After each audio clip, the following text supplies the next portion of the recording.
Hello you guys, welcome back to Channel Claire. I hope that you're doing well wherever you are in this crazy world. Now, as you can see by the title, this is going to be an ASMR video. I have really missed doing this form of content, and I've just been seeking inspiration, and I think that I have finally found it. Now, I don't know if you're very familiar with ChatGPT, but it is a platform, AI, that has been helping a lot of people. And you can essentially ask ChatGPT to do anything for you. So I've been playing around with it here recently for my resume, just for stuff at work, and then it dawned on me, can ChatGPT make me an ASMR script? So I began going and typing in different prompts, and lo and behold, it provided me script after script in any genre I could think of. I chose from historical romance ASMR scripts, 1920s flapper gossip ASMR script.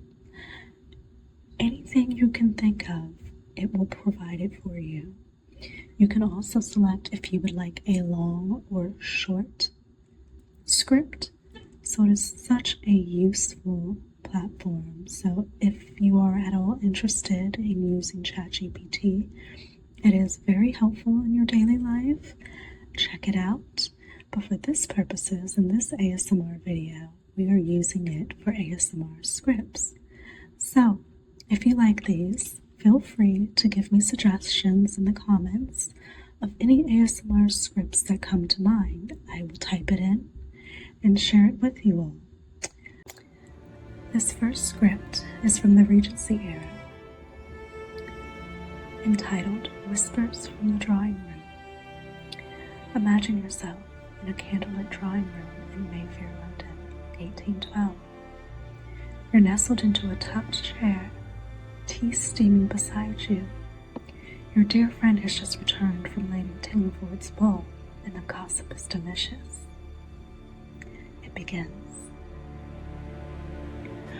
Oh, you mustn't tell a soul. I told you this, but I simply cannot keep it in. Last night at Lady Tillingford's ball, scandal, pure scandal.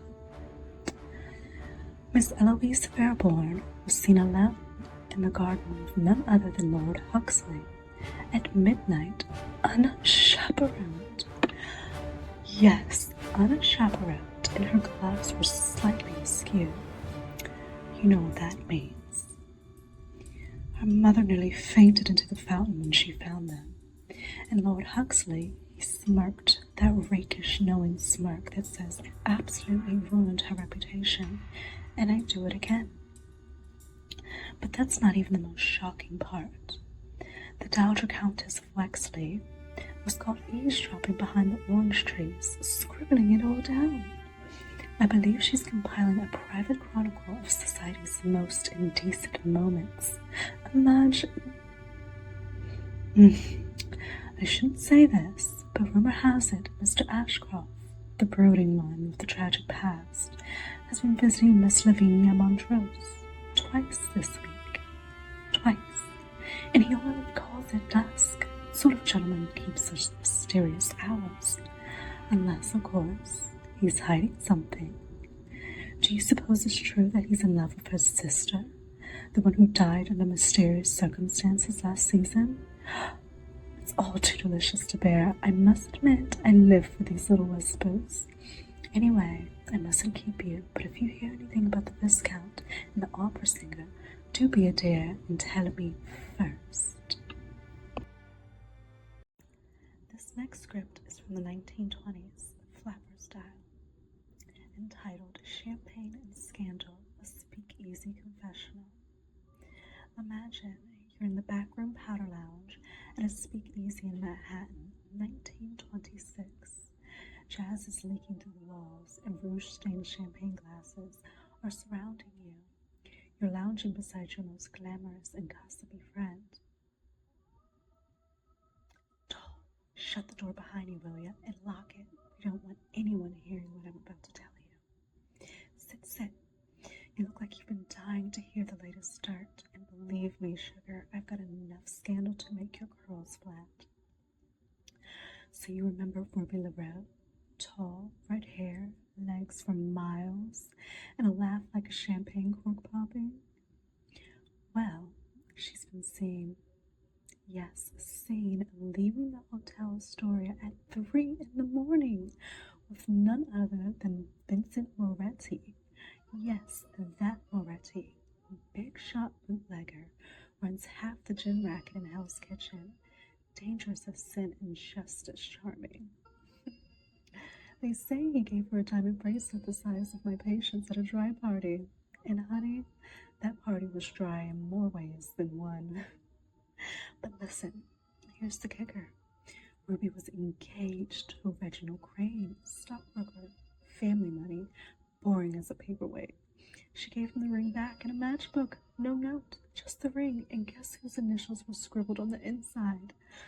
VM, baby. That girl moves fast, and I'm living for it. Oh, but that's not the only tea. You ready for this? You sure? Because once I tell you, there's no going back. This one's hotter than any curling iron on a Friday night. So, Joni Fontaine, the lounge singer with the velvet voice, and 6 ex-wives, he's been seeing Frances, Frankie Delacroix.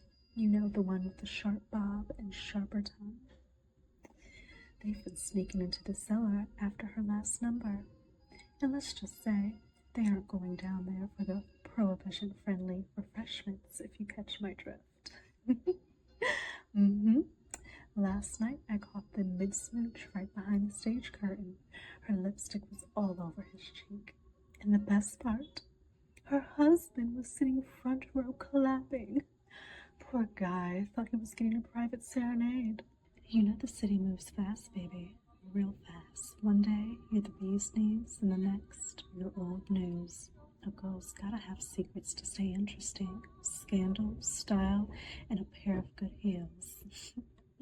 So tell me, darling, who have you been canoodling with? Don't be shy. My lips are still tighter than a gin bottle in a Baptist church. Oh, I adore this little game we play. Just you and me in a room full of secrets. Now go on, fix your lipstick and fluff your curls. The night's still young and the band's just getting started. Let's go break a few hearts and maybe a few rules. This next script is from the Tudor era. Imagine yourself as a lady's maid. It's late afternoon. Light is spilling through the tall leaded windows. A fire crackles softly. You, the lady's devoted attendant, speak in hushed tones as you help her prepare. My lady, may I enter? The hour grows late and the sun has dipped low across the gardens. 'Tis nearly time to prepare you for appearance at court. Forgive the intrusion, my lady. I wish to be sure you are not disturbed by the bustle below. The kitchens are in bright fury. They say Her Majesty has sent word for a grand supper tonight. Pheasant, mulled wine, almond tot. Oh, I digress. I brought your new kirtle, woven of silk from Florence, with the fine Tudor rose embroidered about the hem, just as you requested. Feel the threads. See how they glimmer in the light? Gold work, my lady. The finest in the Queen's wardrobe has none to match. Shall I help you disrobe, my lady? I'll be careful of your laces. There now, lean back. Just so. You mustn't strain yourself before the evening's engagements. His Grace, the Duke of Norfolk, is to attend. Word is he brings a gift from the French court. A token, perhaps, or a trap. We'll see. There now, let me brush your hair. It's grown so long, like raven silk, my lady. The court ladies envy it, though they dare not speak it aloud. 100 strokes for good fortune, or so my mother used to say. Shall I braid it, or shall we leave it loose as the Queen favors? A single plait entwined with ribbon? Very well, I have ribbon the color of dusk, perfect for you. There, you look radiant, a vision fit for St. Valentine's own pageant, your skin soft as rose petals. Allow me to dab some rose water here upon your temples and the nape of your neck. Do you smell the petals? Dried last summer from the Queen's own gardens. I steeped them myself. Now, your jewels, my lady, the pearl choker or the ruby pendant? The rubies, yes. They burn like fire against your skin. They'll catch the candlelight, perhaps even the king's eye, if he looks your way. There, now you are ready. The evening awaits below, and your presence shall turn every eye. But if I may, my lady, do not trust the smiles too easily. Court is a place of daggers, sweetened with honey. But I shall be nearby, watching, serving, guarding in my quiet way. Now, I shall fetch your cloak. The corridors grow cold after sunset, and I would not have you chilled, not on such an evening as this. There you are, my lady. I was beginning to think you'd been swept away by one of those foreign envoys. The Spanish one is rather handsome, isn't he? Though I've heard that smells like cloves and ambition. I brought sweetmeats, fetched them from the Queen's table while our eyes were on the lute player. Here, try one. Honeyed almonds, perfect for sharing scandal, don't you think? Now, shall I tell you what I overheard near the library this morning? But you must promise not to drop your goblet this time. I passed Lord Wansbury's chamber, and his door was ajar, just a crack. Inside, he and Bishop Gardner were whispering like foxes in a henhouse. Maps, letters, and I get this, a small coffer sealed with wax, marked with the French fleur-de-lis. Treasonous dealings, if I've ever seen it. Why would a man of the cloth be trading favors with a known sympathizer of Rome, unless they mean to bring someone else to power, someone more obedient than our queen? But don't worry, I've said nothing, except to you, of course, and your tongue is safer than the tower walls, is it not? Oh, but let's turn to a different intrigue, something more intimate. Lady Eleanor, you know, the one with the sapphire gown and the nose a touch too proud, she's been slipping away after vespers, disappears into the lower corridor that leads to the west wing, and reemerges with her cheeks flushed and her ruff all askew. And do you know who has a chamber down that corridor? Lord Culpeper, yes, him. And don't let the pious air fool you. He may bow low to the Queen, but it's Lady Eleanor's hand he's been kissing, and not just her hand, if the whispers are true. The Queen hasn't noticed yet, though I dare say her ladies have. Mistress Cat has been watching Eleanor like a hawk. If you see them speaking in the gallery, note how her lips are tight. She knows. It's only a matter of time. Have you ever been in love at court, my lady? Not the kind that's arranged or brought to plans. I mean the kind that burns beneath the surface. Dangerous, foolish, beautiful. Well, I have. Once. A young falconer. His eyes were the color of storm clouds. We spoke only twice, and yet I remember his voice more clear than the mass. But there's no place for such things here, is there? Not really. Everything must be hidden, just like the letters slipped under the bolsters, the glances over pews, the brush of a hand in a dance, pretending it was by accident. But we keep each other's secrets, don't we, you and I? That's what makes it all bearable. And amidst the plots and gowns and prayers, we still know how to laugh, how to wonder, how to love. Hush! Someone's coming.